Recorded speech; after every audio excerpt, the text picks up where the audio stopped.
The Lord had shown the people of Israel that he was the one true God. The prophet Elijah now said to King Ahab, "There is a sound of rushing rain." And Elijah went to the top of Mount Carmel and prayed. He told his servant to look towards the sea, but he saw nothing. He looked 7 times, and the last time he saw a little cloud like a man's hand rising up. Elijah told Ahab to get his chariot ready, because rain was on its way.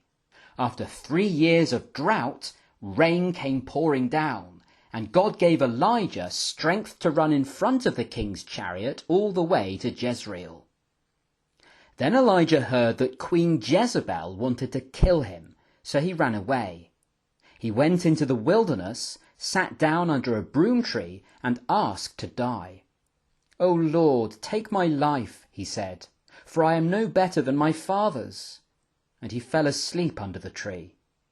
The messenger of the Lord touched him and said, "Arise and eat." And there was a cake and a jar of water there. After eating, Elijah slept again, and then he was told to go on a long journey. He travelled for 40 days and 40 nights to Mount Sinai, where Moses had given the 10 Commandments. "What are you doing here, Elijah?" the Lord asked him. "The people of Israel have broken your covenant and killed your prophets, and I'm the only one left," he said. Then the Lord told him to stand on the mountain. A mighty wind arose and tore the rocks in pieces. But the Lord was not in the wind.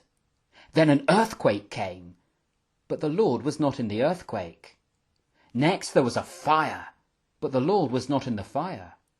And after the fire, there was the sound of a small, quiet voice. Elijah wrapped his face in his cloak, and the Lord asked him the same question as before. And the Lord said, "Go and anoint Hazael to be king over Syria, and Jehu to be king over Israel, and Elisha to be a prophet in your place. They will put to death Baal's followers. But I will leave 7,000 people in Israel who haven't bowed to Baal." So Elijah went and found Elisha, who was farming with 12 pairs of oxen. Elijah cast his cloak upon him. First, Elisha went to kiss his father and mother goodbye. Then he sacrificed the oxen and gave the meat to the people.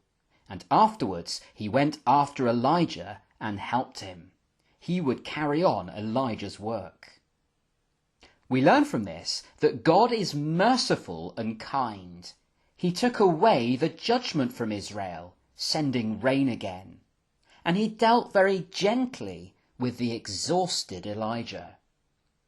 And we learn that God often works in quiet ways.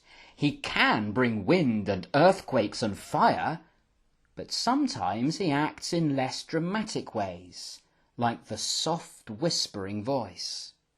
And we learn that God always has some faithful followers. He always makes sure that there are people who trust and serve him, like the 7,000 Israelites.